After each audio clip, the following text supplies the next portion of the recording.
So Bradley, you and me, we share same cancer diagnosis. You had cancer. I'm still taking this medicine every day, so it's part of leukemia, right? Were you a part of clinical trial when you were diagnosed? Yes, so when I was first diagnosed, I was on initial chemotherapy for 3 months, Yeah. just to bring my blood levels down, and then was put onto a clinical trial of imatinib, which is NHS standard, versus ponatinib, the new drug. The year was 2013. So yeah. for me, that was 2007. And again, it was like the protocol would say I should have get imatinib. At that time in Lithuania, there were like 200 CML patients that needed it, and only 33 were reimbursed by the government. So it was actually doctors who had to choose whom to give and not to give. And knowing that most of the patients are elderly population, so they were, of course, all of these pills were given away. So they gave me an option. It's either we try to recruit you in clinical trial, or you go for bone marrow transplantation, because that easy way is not possible, because the drug is registered, it's reimbursed to a certain amount of people, but not to you. So which do you pick? Then I said, okay, I would then would go for clinical trial. In the meantime, they checked my relatives for whether they could be donors for bone marrow transplantation. They saw they cannot be donors. My sisters are identical to each other. That's good news for the future. Let's hopefully they will not need that.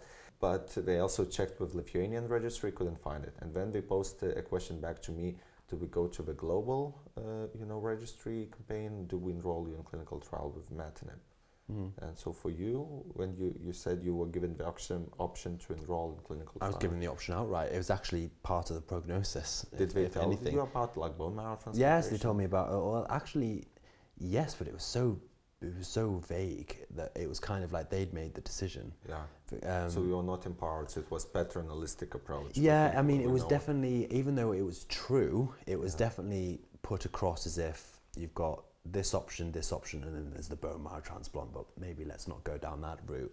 So it was kind of like, well, why would we want to? Because obviously, then how they were describing bone marrow transplantation, it was so harrowing. It was like, oh my God. So of course we'll go down the medication route because it's much easier, compared to a bone marrow transplant. So yeah, it's kind of like they had made that decision. So you were in clinical trial for how long? Oh, about a year.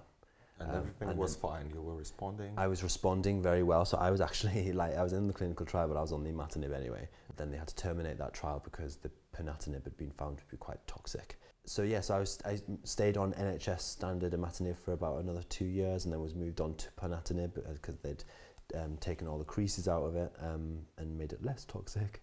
And so I was put on a dosage of ponatinib clinical trial. But that was equally toxic to you, so they moved you to the bone marrow transplantation nevertheless. Yes. Right. I did have a few ups and downs with the imatinib anyway. I was on nilotinib, and then they moved me on to ponatinib, and the ponatinib was making my platelet count tumble, so they were giving me platelet boosters all the time. They're trying to find a way for my body to get used to, but it just never would. So then the bone marrow transplant was the last resort, which my consultant kind of said it's just not working. Yeah. So then I had a bone marrow transplant.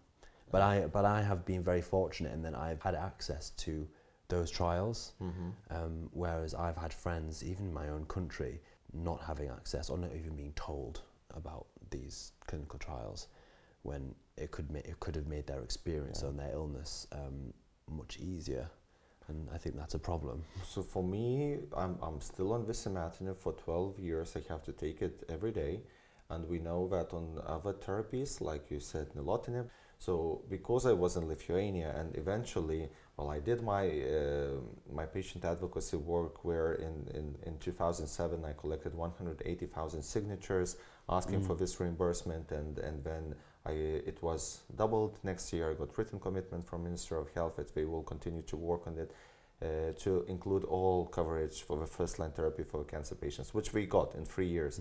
But then it was so difficult to introduce other therapies for the people who were not responding to the imatinib.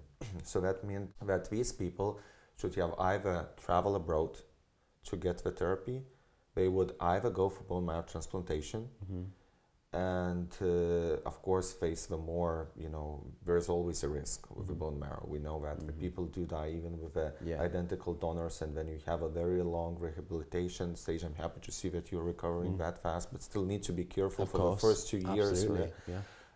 So this is not like what we see with all of us, in you and me in European Union country, very different healthcare systems, very different outcomes. So I think what is important for people who are not related to CML, so nowadays we have 5 oral therapies. So that's imatinib, nilotinib, dasatinib, bosutinib, and ponatinib. That means you pretty much can handle this disease depending on which mutation you have, what side effect profile you have, and even if it's not working. So at that regard, we're quite in fortunate situation. In certain cancer areas, you don't have a single effective therapy. Absolutely. Thinking about the liver cancers, for instance, certain types and tumors in melanoma, ocular melanoma, so it's like very aggressive forms, and various brain tumors. So we're quite good in that regard, and it still means like this disease can, in CML world, it became from death sentence to something you have to manage. So it's a bit of a chronic disease. And I find it so interesting as well, because I get a lot of the question. It's kind-spirited. It comes from a good place, but it's a bit of a silly question when they're like, when will there be a cure for cancer? And it's like, you have that question has so many different levels to it, because first and foremost, each different cancer is molecularly different. Like how it's made up. I, along with a lot of CML patients, are recipients of years and years of millions and millions of pounds, or millions and millions of dollars of money from research, from charities, which means that a bone marrow transplant, which was the standard treatment 10 years ago, is now no longer the standard. It's the last resort. And so when you were saying there, that's so true, is that there's different types of cancers where there's even the first option is like this might not work, and that's terrible. I can't believe that.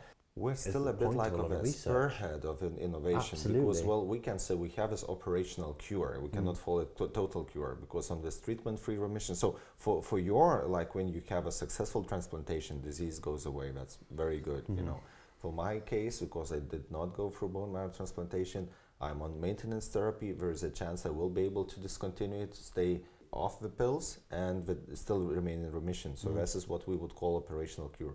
It is good. It is already in a label, so it's not something experimental. It is something that the regulators approved.